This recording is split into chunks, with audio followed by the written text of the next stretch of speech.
Question 1, Dusty's yelling at me now. Is Caleb a top 5 quarterback if he beats the potential MVP, Matthew Stafford? How high are you willing to bring Caleb up? Well, the question that I would have for the group on that is, who has got grandfathered in? You understand what I mean? I got Mahomes, the usual suspects. The same four? All four, yep. Those, if those, and Stafford at 5. So Burrow is just in. Burrow. Burrow's just in? Yeah, I would keep Burrow in. Joe Burrow cannot just stay in he can't. He can't. I would keep Burrow. I like Burrow. I like fossils. I he can't stay in. Keep him in there. So I don't think Caleb jumps to top 5. I don't either. With a win. But my question, I guess my question is, the reason I asked it that way is, how many spots are actually available? Mahomes is, I understand everybody thinks Mahomes if you guys don't say Mahomes Burrow, still top 5, then right? Yeah. Okay, let's make sure. Josh Allen obviously is still there, and Lamar is still there, is a year removed. And I think Stafford coming off an MVP year, what we think will be an MVP. That's why I'm asking it this way. I don't think just this game can do it, KW. Mm-hmm. I think Caleb or Drake can make a case for Burrow's spot over the course of this postseason. I think that's fair. For Drake, it honestly might just take one great playoff game. Like if Drake is great this weekend, and then they lose in the conference championship game, I might go into next year saying he's there. That he's there. I think Caleb might need more, because Drake had such a better regular season than Caleb, that Caleb would need more of a runway to do it. What if Drake wins the MVP and you just have the top 5 be all the MVPs? Well, Joe Burrow's number 1 MVP. Joe Burrow's out. Oh, I see what you mean. Stafford and others. Oh, okay. I just don't think within Stafford's number 1 MVP. I'll keep Stafford in for the silver medal. Caleb's argument, in my opinion, is I don't think that they're, even as good as Drake May has been, he kind of started the season off so great and sustained that.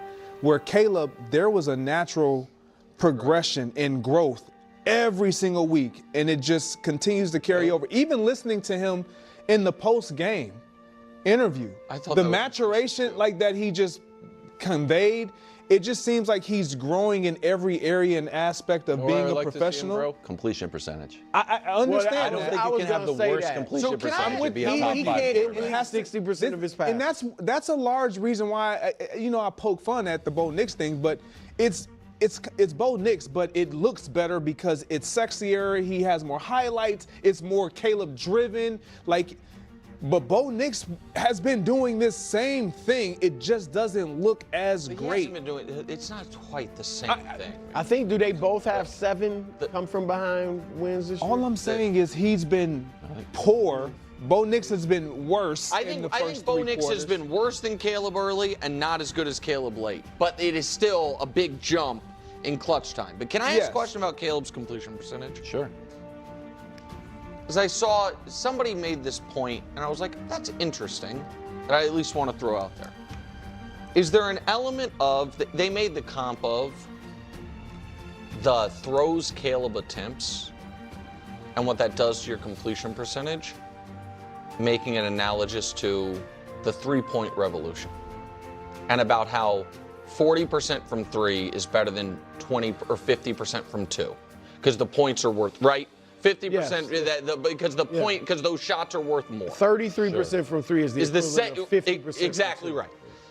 And so that the argument this person was making is Caleb's attempting deeper, more throws that are essentially worth more and harder throws, and therefore completing 58% of the throws he's making is as valuable as completing 65% of the throws some other quarterbacks are making. I understand that perspective, but it's also evident that he is frequently missing straightforward, high percentage opportunities. His completion percentage isn't solely depressed because he's attempting an inordinate number of exceptionally difficult downfield throws. That characterization doesn't accurately reflect the situation. For instance, if we examine adjusted completion percentage specifically on deep passes, a metric that accounts for drops and throwaways, Brock Purdy ranks higher, Sam Darnold ranks higher, Jaden Daniels ranks higher, Drake May ranks higher, Bryce Young ranks higher, along with Matthew Stafford, Jordan Love, and Jared Goff. This metric inherently factors in scenarios where difficult throws are dropped, with the blame not attributed to the quarterback. When observing his adjusted completion percentage over the entire season, he resides in the bottom 8 in the NFL, alongside names like Marcus Mariota, Cam Ward, Jake Browning, Shedeur Sanders, Dylan Gabriel, Brady Cook, and Davis Mills. If the argument about difficult throws being dropped held substantial weight, we would witness it reflected in this adjusted metric, but we do not. Furthermore, evaluating pure on-target percentage, a simple measure of throw accuracy, reveals he ranks as the third worst in the league in the company of Shedeur Sanders and J.J. McCarthy. This statistic strictly assesses whether a pass is delivered accurately to the intended receiver, excluding spikes and deliberate throwaways. One can attempt incredibly difficult passes, but the fundamental question remains, are they on target? This is the point I consistently emphasize to both Chicago Bears supporters and Caleb Williams advocates. It is acceptable to acknowledge this as an area requiring improvement. Attempting to minimize its significance or pretend it's inconsequential is, frankly, unreasonable. Furthermore, no, a Caleb Williams victory over Matthew Stafford does not automatically anoint him a top 5 quarterback. It simply does not. Why would it? Jalen Hurts defeated Matthew Stafford last season. Did that cement Hurts as a top 5 quarterback? If Bo Nix defeats Josh Allen, does that instantly elevate him to that echelon? Drake May beat Josh Allen during the regular season. Does that currently make him a top 5 quarterback? Jared Goff outdueled Matthew Stafford in a playoff contest a few years back. Does that designate him as top 5? Consequently, the entire exercise of delineating a rigid top 5 list feels somewhat irrelevant at this juncture. To me, the compelling narrative is witnessing Caleb Williams' continual progression, evolution, and maturation as a quarterback. That journey has been profoundly exciting. If he continues this trajectory, secures a victory over the Rams, and further showcases his off-script brilliance, it contributes more to the burgeoning legend of Caleb Williams than to any definitive ranking. Attempting to slot him into a top 5 list becomes convoluted, especially when considering figures like Joe Burrow, whose perennial injury struggles complicate his placement, despite posting astronomical numbers when healthy. This is why the top 5, or even top 10 discourse currently feels muddled and chaotic. Joe Burrow's availability fluctuates. Lamar Jackson isn't active in this particular playoff run. Patrick Mahomes, by his own stratospheric standards, has experienced a statistical decline. Few were discussing Matthew Stafford in such terms until his recent MVP-caliber season. Drake May enters the conversation. Caleb Williams enters the conversation. Bo Nix enters the conversation. Other quarterbacks recede from it. Honestly, I believe this is the incorrect focal point. To tie this back to the completion percentage discussion, the core issue isn't the raw percentage itself. It's about operating the offense with efficiency and reducing over-reliance on miraculous improvisational plays. This is the very lesson Patrick Mahomes learned under Andy Reid's tutelage. The objective is to master the foundational elements so that the spectacular plays become a luxury, not a necessity. That distinction is critical. It is fascinating, however, to evaluate a quarterback in real time during the playoff crucible, especially with a limited sample size under his current coaching regime. I'm not heavily weighing his entire rookie year. My evaluation is primarily centered on his development under Ben Johnson this season. Consider Jaden Daniels last season. He performed phenomenally, nearly 4,000 passing yards, 900 rushing, and excelled in the playoffs, defeating formidable opponents. Yet, I doubt there was a widespread rush to place him above established veterans like Joe Burrow or Matthew Stafford in hierarchical debates. I'm also not inclined to adopt the opposing rigid stance of, he must sustain it for multiple years, as I find that equally uninteresting. I'm not demanding a Super Bowl victory as proof. Let's see if he can do it again next year. Also feels like an unnecessary diversion. This creates a peculiar dynamic with a player like Joe Burrow, who stands out as the prime example. His team's performance has been subpar, and he cannot maintain health. One might be tempted to exclude him from current rankings simply due to inconsistent availability, preferring to discuss quarterbacks who are playing regularly. But then, Stafford himself might retire, abruptly removing him from the conversation. This fluidity is why attempting to assign a fixed numerical ranking at this moment seems fundamentally nonsensical. Moreover, reducing the evaluation to a simple win-loss binary in a single game is flawed. What if Caleb Williams delivers an exceptional performance but ultimately loses? Does that preclude him from being considered top tier? Conversely, if he plays adequately but wins, does that automatically grant him elite status?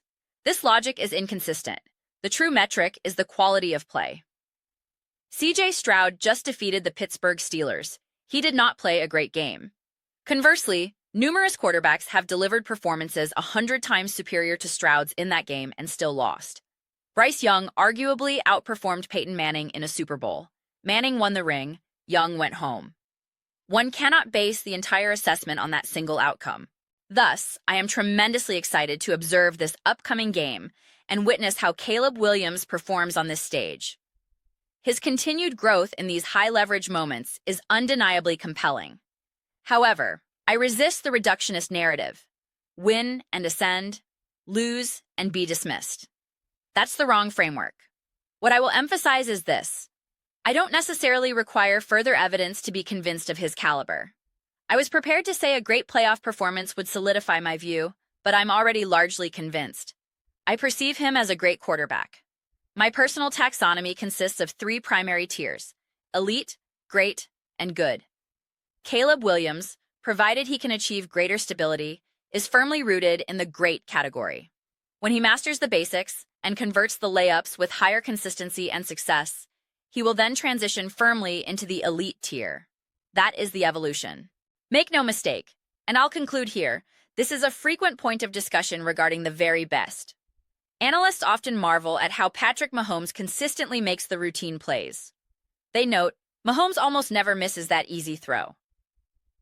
When that same observation is routinely applied to Caleb Williams, when his accuracy on fundamental plays becomes a given, that is the moment he will be universally recognized as special.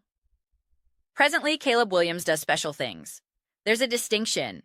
He performs special acts. He becomes a special elite quarterback when he executes everything with reliable proficiency. This doesn't mean he must do everything spectacularly all the time. Josh Allen, Patrick Mahomes, and Lamar Jackson don't either. But they do complete those basic, high-percentage plays with far greater regularity. When Caleb Williams achieves that level of consistency, he will rightfully join that exclusive conversation. Without that foundational consistency, there will always be a qualifying asterisk.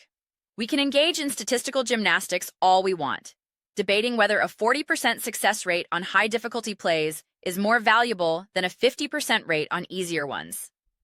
The truth is, it depends. It depends on volume, offensive system requirements, defensive support, and numerous other contextual factors. I suspect the commentator I'm referencing understands this nuance, given his views on basketball comparisons.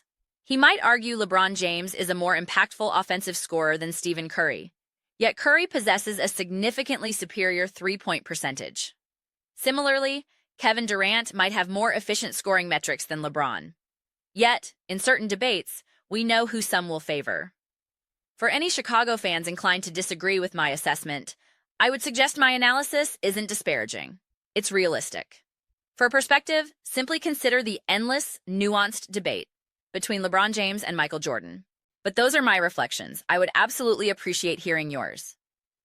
What are your thoughts on Caleb Williams and the Bears? Do you believe a victory instantly makes him a top 5 quarterback over Matthew Stafford? What is your perspective on the accuracy discussion? Let me know in the comments. I read every single one. Whether you agree or disagree, let's engage in discourse. Let's debate. But ultimately, let's enjoy the conversation. Please consider subscribing. We are building an incredible community here, and I would absolutely love for you to participate. I aim to create something we all feel connected to and are excited to be part of. I believe we are making significant progress. Also, please don't forget to give this video a thumbs up, as it substantially assists with visibility and the platform's algorithm. Thank you so much.